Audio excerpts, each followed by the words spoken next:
한덕수 총리가 돌아오게 되면 또 민주당이 40여 명이라 이렇게 공격을 해야 될 텐데 네.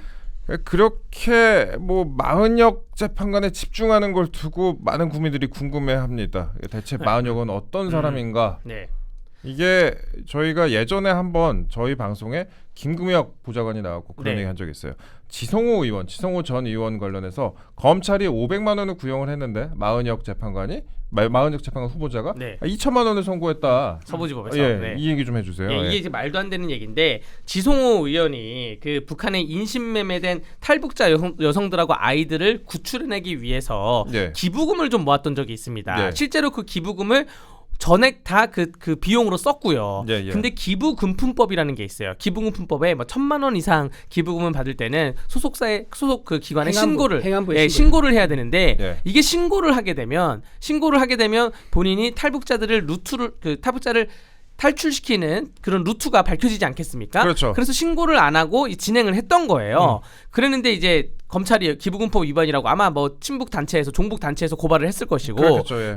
그리고 그 검찰이 기부금법 위반으로 기소를 하면서 구형을 벌금 500을 했는데 이 40여 재판관이 사실 이거는 긴급 피난 문제나 정당행위 문제로 인해서 선고 유예를 할 수도 있고 예. 또 무죄를 줄 수도 있는 부분이거든요. 그렇죠. 근데 오히려 이거를 상향해서 검찰이 그 구형을 한 거보다 네. 벌금 500만 원을 구형했는데 그거보다 상향을 해서 벌금 2천만 원을 선고했다는 거예요. 곱하기 4 선고하는 건 네. 이거는 정말 찾아보기 어려운 일이죠. 아니, 처음 봤어요. 완전 말도 안 되는 일이에요, 정말로. 네. 거의 저도 처음 봤어요. 네. 그래서 판결문을 뭐 어떻게 썼는지 모르겠는데 그러면 뭐 탈북자들에 대해서 탈북을 도와주는 거는 다 이렇게 잘못된 행위냐? 네. 그러한 시각으로 지금 마흔혁 재판관이 바라본 것이고요. 마흔혁 재판관 후보자 절대 임명되면 안 된다고 생각이 되고 한덕수 권한대행하고 최상목 권한대행하고 지금 다릅니다. 뭐가 다르냐면 한덕수 총리는 국회에서 다시 합의해와 라는 게 한덕수 총리의 입장이었고요. 예. 최상목 권한대행은 2명은 임명하고 1명 지금 마흔혁은 임명 안 한 거잖아요. 예. 그래서 한덕수 권한대행한테는 민주당이 한덕수 권한대행이 돌아오면 다시 한번 뭐라 할 논리가 없어요. 한덕수 권한대행은 그냥 항상 했던 말이 국회에서 합의해 오세요. 이 입장이었기 때문에. 네. 그리고 이 마흔혁 재판관이 예전에 민노당 당직자들이 국회 로텐더우를 점거해서 기소가 된 그런 사건이 있었어요. 이 사건에 대해서도 이게 공소기각 판결을 내렸는데 왜 공소기각 판결을 내렸냐? 왜 민주당은 기소 안 하고 민노당만 기소하냐? 이거 공소권 남용이다 이렇게 해서 공소기각 판결을 내렸는데 일단 그것도 좀 어이가 없었지만 두 번째로 이때 당시에 여론이 굉장히 뒤집혔었거든요. 그래갖고 당시에 그때 그러니까 우리법연구회 소속 판사들의 명단 공개가 이것 때문에 이루어졌다. 우리법연구회 소속 판사가 이런 황당한 판결을 했다. 그래서 그때 우리법연구회 소속 판사들이 이름이 알려졌다고 하더라고요. 맞습니다. 예. 이 계기로 해가지고 우리법연구회 소속 판사들이 누구냐라는 것을 서로 이제 이름을 까면서 좀 공유하게 되는 그런 계기가 바로 이 사건이었습니다. 네. 사건이었을 건데 이 마흔혁 후보자가 과거 이력을 보면 이 모든 판단이 이해가 됩니다. 무슨 말이냐면 젊은 시절이죠. 마흔혁 후보는요. 체제 전복을 꿈꾸는 마르크스 레닌주의였다. 그리고 인천에서 인민노련이라고요. 예. 지하혁명 조직이죠. 예. 지하혁명 조직이 들어가서 의식화 학습 조직을 잘 이끄는 역할을 했다 그러더라고요. 그러니까 마르크스 레닌주의, 그다음에 노동자 중심의 세상, 그리고 정권을 타도하는 거, 그다음에 사회주의 국가를 건설하는 걸 목표로 해서 학습하고 강령을 주입시키는 그런 모임을 주도적으로 했었던 역할을 했었고요. 그다음에 나중에는 마흔혁 후보가 진보정당에도 들어가서 창당을 하는데 거기서 정책국장을 했었습니다. 정책국장을 하다 결국 나중에 그도 이제 그만두고 나와서 이제 사법고시를 공부해가지고 제도권에 들어가게 됐는데 이거 가지고 이제 말이 나오는 게 마흔혁 후보가 혹시나 어떤 다른 마음을 품고 제도권에 들어와서 여기서 본인이 지하혁명 조직에서 펼쳤던 이루지 못한 꿈을 제도권에 들어와서 이루려고 했던 게 아니냐. 그런 얘기까지 나오고 있는 거죠. 그러면서 우리법연구회를 실질적으로 이끌었고 논리를 만들고 강령을 만들었던 사람이 마흔혁 후보가 아니겠느냐. 이런 얘기까지 나오고 있는 상황입니다. 이게 저도 법조계 취재를 오래 했지만 그렇습니다. 예전에 이런 운동권 생활 아주 세게 하셨던 분들은 나중에 판사 검사가 돼도 그때 그렇죠. 마인드로 계속 살아가는 경우가 많더라고요. 네. 판결이나 수사에도 드러나는 경향이 좀 있고. 예. 그래서 진짜 정말 시간을 돌이킨다 보면 사법 그 시험에 1차 합격하면 그러니까 1차, 2차 합격을 하면 3차는 면접만 보는데 면접에 대해 사람을 거르지 않거든요. 네. 정말 이런 사상 검증을 통해서 사람을 걸렀어야 되는 거 아닌가 이런 생각이 듭니다. 그러니까 한마디로 진짜 김일성 욕해봐 해가지고 거르던가 네. 김정은 욕해봐 해서 걸러야 되지 않았나 그렇게 생각이 들어요. 예. 지금 저는 그렇게 돼요. 지금 뭐 이제 양심의 자유를 침해했다 뭐 이러겠죠 또. 그러니까 그러면. 그 양심의 자유는 본인이 공무원으로 할 거면 양심의 자유를 주장해서는 안 된다고 생각이 되고요. 그러니까. 그 지금도 이제 판사 검사가 임용되는 과정이 로스쿨에서 변호사 시험 합격하면 변호사 생활을 한 7년 하고 나서 판사 시험 볼 수 있거든요. 맞아요. 예. 면접 기간이 있어요. 예. 면접을 볼 때 정말로 그거 물어봐야 돼. 그 김정은 욕해봐. 이거 해가지고 욕을 할 수 있어야지. 우리 주적은 누구인가. 그래서 아 욕했구나. 그럼 넌 판사 임용 가능해. 이렇게 가야 되지 않을까. 저는 그렇게 생각이 됩니다. 알겠습니다. 네. 책상 치지 마세요. 여기 아, 책상 치면 마이크에 다 들어갑니다. 아, 예, 지난번보다 더 민감한 책상. 고가의 책상입니다. 아, 예, 예, 알겠습니다. 참고로 말씀드렸습니다. TMI입니다. 근데 우리가 또 하나 다뤄봐야 되는 게 그 이제 금요일에 있었던 사건이에요. 김성훈 경호차장 그리고 이광우 경호본부장 구속영장이 기각이 됐습니다. 경찰이 4번이나 영장을 검찰에 신청을 했어요. 그렇게 검찰이 그래서 이제 청구를 했는데 21일에 이제 기각이 됐습니다. 그러니까 제가 약간 취재를 해봤는데 검찰의 기류가 아니 그간 경찰이 신청했던 이 영장에 너무 문제가 많았다라는 네. 것 같아요. 그래서 자세히 제가 얘기는 좀 못 드리지만 이건 일반적인 판사라면은 발부 진짜 못 해줬을 거다 그런 네. 얘기가 많았어요. 이게 그냥 뭐 정무적으로 보더라도 예. 이분들이 대통령 경호처 5기인데 1994년도에 들어가신 분입니다. 예. 그 이분들이 입사한 이후에 대통령실에 대한 압수수색 영장이 한 20번 정도가 발부가 됐어요. 예. 그중에 4번은 이제 문재인 정부 때 있었거든요. 그리고 노무현 정부 때도 있었고 그때도 막았던 분들이에요. 아하. 그때도 막았던 분들인데 그 윤석열 대통령에 대한 압수수색 영장을 막았다. 예. 혹은 뭐 다른 영장을 집행을 막았다. 그래가지고 이거를 그 구속한다는 거는 말도 안 되는 일이고요. 그냥 본인의 업무를 충실했던 분들이라 보여지고 지금 일각에서는 비판이 예. 검찰이 영장 실질 심사에 안 나왔다라고 하는 비판이 있잖아요. 아, 예. 원래 안 나옵니다. 아 그렇죠. 예, 제가 재판 한 1000건 영장 실질 심사만 1000건을 했다 치면 딱 한 번 나온 적 있어요. 딱 한 번. 딱 한 번 그 강원랜드 사건에서 예. 그럼 그때는 이제 전국적인 이슈를 받고 있는 사건인데 강원랜드 사건에서 담당 수사 검사가 나와가지고 뭔가 진술을 한 적이 한 번 있었고 영장 실질 심사에 검사가 나온 적이 없어요. 아예. 예. 예전에 저 할 때는 검사 6명 왔었어요. 친문 검찰. 영장 6명 왔어요. 실질 아유, 우리네 거물. 야 이동재 우리 거물이시네. 아, 예.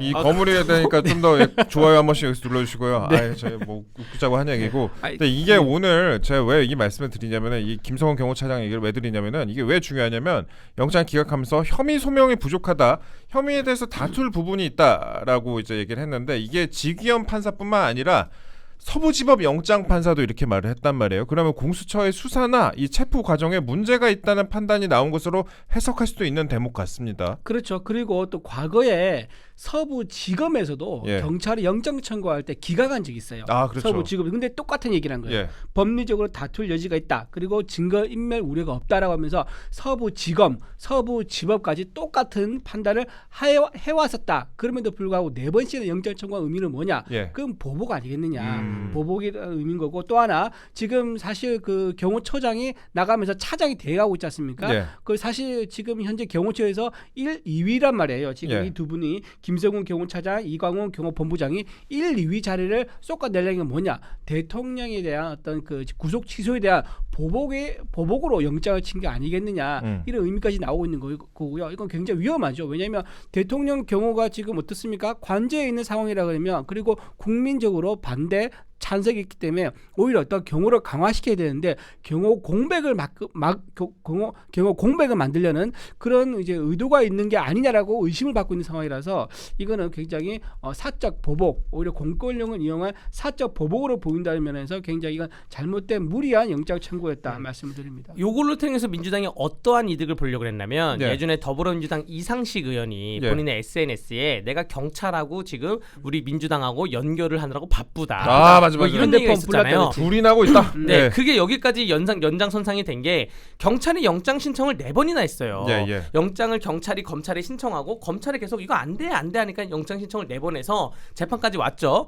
결국 기각이 됐는데 여기서 민주당이 어떤 이득을 받냐? 이 영장 그 신청문에 경찰이 신청한 신청문에 김건희 여사가 무슨 경호처 직원들한테 총을 갖고 있으면 뭐하냐? 총으로 다 쏴버려라. 이런 얘기를 했다는 거 아니에요. 그래서 민주당이 그걸 가지고 지금 공격이 좀 했어요. 예. 그 영장이 기각되기 전에 그걸 입수해서 그러니까 민주당은 결국에는 이 영장 신청을 통해서 재판에 와야지 그 신청문을 언론에 좀 보고 볼 수가 있고 그 신청문을 보고 나서 오케이 여기에 이제 김건희 여사 경호처 문제 있었지 이거를 하려는 게 정무적인 목적이었습니다. 이걸 하기 위해서 저는 이상식 의원이 전화 통화하면서 내가 경찰하고 민주당하고 연결하고 있다. 이게 다 연장선상에 있는 거예요. 그러니까 이게 법과 원칙에 따라서 가는 게 아니라 그냥 흠집내기, 음해하기, 구체적 사실관계가 없는 상태에서 이상한 소문내기 그런 걸로 민주당이 준비하다가 지금 결국 사법 행정만 낭비되고 있는 꼴입니다. 네, 그 와중에 이제 영장이 기각이 돼버렸다. 네. 그 말씀 저희가 드렸고 그러니까 보통 이렇게 사람이 조급하면 좀 속내가 나와요. 속내가 나오는데 이재명 대표 입에서도 그러니까 영장 기각만 있었던 게 아니라 이재명 대표 입에서도 기각이라는 얘기가 나왔습니다. 네. 이 기각이 무슨 얘기냐?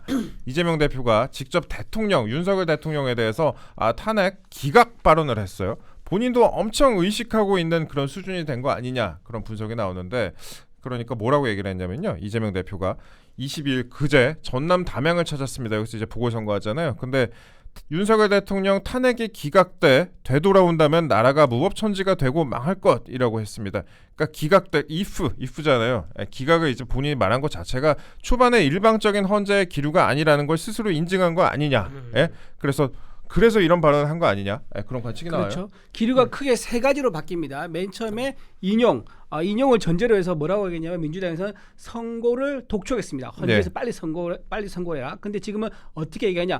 파면을 독촉합니다. 파면을 빨리 해라. 그러니까 처음에 선고 독촉할 때는 인용될 거라고 가정을 했던 거죠. 하지만 지금 돌아온 거 보니까 증거가 훼손됐고 진술도 번복된 거 보니까 이거 절차상 문제로 이제 다 돌아올 수 있겠구나. 그러니까 파면을 독촉합니다. 그러다가 지금 이제 25일로 날짜를 특정해서 얘기합니다. 이거 굉장히 마음이 조급해졌던 거죠. 이재명 대표가 유죄가 나오고 윤석열 대통령이 돌아올 것이 높아졌다는 것을 오히려 역설적으로 보여주는 모습이 아니겠느냐라는 생각을 좀 합니다. 이게 탄핵이 그러면 기각되면 나라가 혼란스럽다 그랬는데 기각이 혼란스럽냐 인용이 혼란스럽냐 이제 그런 문제를 봤을 때는 대통령이 돌아오는 게 가장 혼란을 덜 하게 되는 겁니다. 대통령이 안 돌아오면 대선이 치러지게 되잖아요. 지금 각급 관공서가 뭐 도청이나 교육청이나 혹은 뭐 동사무소도 주민센터나 대선 기간에는 행사를 못 하거든요. 그렇죠. 그래서 지금 행사를 다 잡아놓은 게 있고 또 지금 행사를 아웃소싱할 게 있어요. 행사를 아웃소싱하면 몇 달 전에 집행을 해야 되는데 이거를 어떻게 하느냐에 대해서 지금 굉장히 촉각을 곤두세우고 있거든요. 대통령이 만약에 안 돌아오게 되면 그게 더 혼란이거고요. 제가 많은 사람들이 요즘 저한테 아니 강배 요즘 왜 이렇게 바빠? 왜 이렇게 연락이 안 돼? 그러면 제가 계엄 이후에 스케줄이 많이 늘었습니다. 이러면 되게 의아하게 생각해요. 아니 계엄이 우리 인생하고 뭔 상관인데 네가 스케줄이 들어? 그러니까 무슨 말이냐 하면 지금 방송계 황태자 아니에요? 지금 여의도하고 이런 정치 방송계는 분주합니다. 기자분들 분주하고 여의도 분주하는데 여의도만 벗어나잖아요. 세상이 평온해요. 굉장히 평온해요. 그렇기 때문에 지금 계엄 이전 상태로 그냥 원상 복귀하면 되는 겁니다. 그냥 원상 복귀해서 대통령 돌려놓고 우리도 그냥 일상을 찾아가면 그것이 다 그냥 평온한 삶이 되는 게 아닌가, 혼란을 최소화하는 게 아닌가 생각됩니다. 이제 탄핵 그만하고. 그렇죠. 30명을 채웠는데 탄핵 좀 그만하고. 그리고 지금 이제 이재명 대표가 또 이런 얘기를 했어요. 좀 마음이 좀 급해서 그런지 모르겠는데 육군이 계엄 선포를 앞두고 시신을 임시 보관하는 영현백이라고 하잖아요. 영현백을 구입했다는 이 MBC의 보도를 거론을 하면서 영현백이라고 우아하게 표현했지만 이거 시체 가방, 시신 가방 아니냐 이렇게 얘기를 하면서 참혹한 사륙전이 벌어졌을지 모르겠다라고 얘기를 했습니다. 근데 이게 육군이 아니라고 밝혔잖아요. 그렇죠. 이게 전형적인 선전선동입니다. 자, 이게 나치의 옛날 선전선동 방법 중 하나가 뭐냐면은 상대방을 해명의 늪에 빠뜨리는 게 있어요. 큰 거짓말을 거짓말은 한 문제가 간단하게 할 수 있지 않습니까? 그러면 상대방이 거기에 대해서 해명하려면 많은 시간과 많은 근거를 제시해야 되는데 그 해명의 늪에 빠뜨려가지고 본인의 주도권을 들고 오는 거죠. 딱 전형적으로 영현백에 대한 언급을 하는 거는 그런 얘기고 또 하나 제가 말씀드리면 쉽게 설명을 드릴게요. 과거에 경찰이 최루탄을 구입해서 민주당에서 공격한 적이 있습니다. 이게 뭐냐면 최루탄을 구입한 이유가 시위대에서 쏘려고 최루탄을 구입한 거 아니냐라고 공격을 시작한 거예요. 근데 알고 보니까 최루탄이 유효기간이 있는 거예요. 맞아요. 그렇죠. 몇 년 쓰고 나면 그게 음식처럼 이게 유효기간이 있기 때문에 바꿔줘야 되는 겁니다. 그래서 정기적으로 바꾸는 때가 돼가지고 최루탄을 구입한 건데 이거 가지고 마치 시위대한테 최루탄 쏘려고 대량 구입한 거 아니냐라고 공격했다가 정말 창피를 당한 것이 있죠. 영현백도 마찬가지입니다. 이것도 군대에서 뭐 다녀오시면 다 알겠지만 어느 정도 모든 이제 장비라든가 이런 것들이 유효기간이 있거든요. 연령이 있는데 그 도래를 했기 때문에 아마 교체를 하거나 아니면은 이제 뭐 새로 추가로 구입하거나 이런 식이 된 것 같아요. 우리 대변인 군대 갔다 오시죠? 군대 갔다 왔죠. 네네. 그 군대에서 사실 행정 업무했거나 음. 아니면 장교했던 사람이라면 이런 보도는 사실 약간 의심하죠. 이게 믿기가 좀 어려워요. 이게 왜냐하면 군대에서는 이제 행정 계획이 또 있어요. 그래갖고 올해 어떤 물자리 몇 개씩 들어온다 그렇죠. 이런 계획이 있는데 뭐 갑자기 무슨 영연병 몇 개를 들어왔다 그럼 이런 보도를 할 거 있으면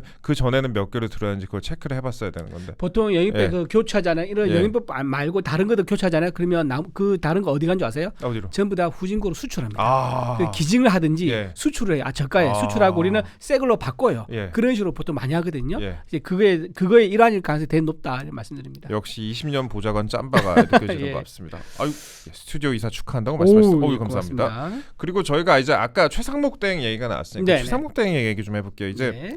드디어 민주당이 30명을 채웠습니다. 네.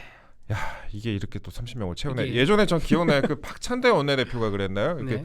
누구 의원님 돌아오십시오. 막 이런 거 했었잖아요. 이거 30명 롤콜 해야 되는 거 아니에요, 이거? 그러니까 이 30명 놓을 거. 예. 자, 최상목 대회까지 채우면 30명인 거고요. 예. 그때는 또 요즘 조용한데 심우정 검찰총장까지도 한다 그랬잖아요. 예. 그러면 31명 되는 거죠. 31명 되면 무슨 아이스크림도 아니고 뭐 베스킨 타넥스처럼 이렇게 오늘 좀 치시네요. 예. 베스킨 타넥스.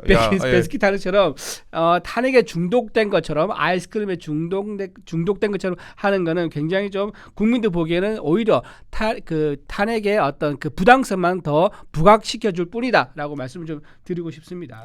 이렇게 말씀하셨는데 지금 근데 그럼에도 불구하고 이제 최상목 대행은 마은혁 임명은 어렵다라는 그런 입장을 고수를 하고 있습니다.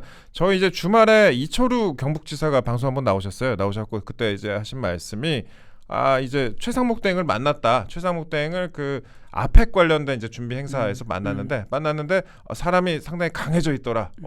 예전에 비해서 훨씬 더 사람이 강해지고 좀 단단한 모습이었더라. 그래서 이거 좀 수갑 갖고 와야겠네 이런 식으로 농담을 했다. 왜 그러세요? 그러면서 단단한 모습이었다 이렇게 얘기를 하더라고요. 사실 그 일반적인 이제 관료의 입장에서 봤을 때는 관료 입장에서는 자기한테 무슨 압박 같은 게 가해지면 그거에 대해서 좀 위축되기 마련인데 오히려 이제 임시 수장의 자세니까 임시 수장의 자세 좀 당당하게 또 그렇게 나서고 있는 거 아니냐 그런 분석이 나오는 것 같습니다.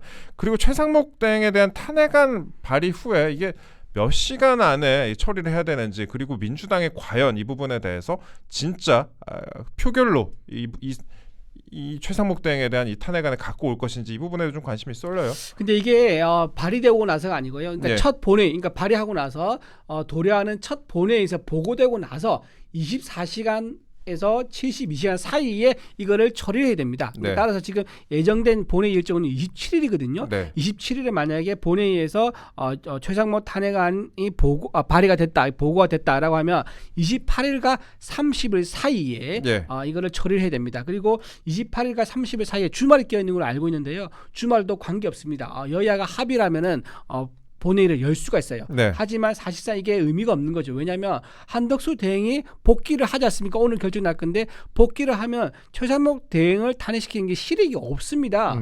최상목 대행이 없더라도 한덕수 대행이 돌아와서 정상적으로 국정 운영을 할 수 있기 때문에 오히려 실익이 없는 최상목을 탄핵시키는 것에 대해서 굉장히 국민적으로 비판적으로 볼 거기 때문에 굉장히 또 국민들부터 점수를 깎이는 그런 탄핵 소추안을 발의했다. 그리고 탄핵 소추안은 지금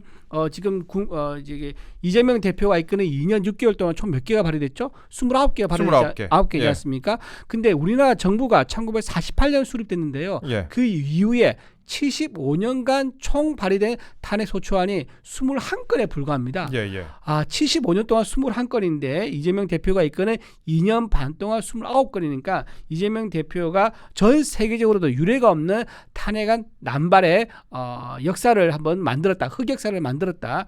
그렇게 생각하면서 오히려 민주당에서는 반성을 해야 된다. 그렇게 봅니다. 네, 그렇게 좀 말씀을 하셨습니다. 일단 뭐 김용민 의원이 이렇게 얘기를 했대요. 그 국회의장실하고 상의를 하고 있다. 네. 상의를 하고 있다. 조금 더 뭐 앞당길 가능성도 열어두고 뭐 추진 중이다 이렇게 얘기는 했다고 하는데 이거 만약에 탄핵 또 한다고 하면은 국민 역풍이 또 엄청날 거예요. 그렇죠. 예. 네. 역풍 때문에 지금 안 그래도 지금 지지율이 지금 서로 뭐 과반수를 며칠 사이로 오르락 내리락 하면서 서로 바꿔가면서 지금 과반수 차지하고 있지 않습니까? 네. 아마 이걸 탄핵 소추안을 결국은 결행을 한다 하면 아마 윤석열 대통령과 국민의힘 지지도 오르는데 오히려 더 도움을 주는 게 아닐까 그렇게 생각합니다.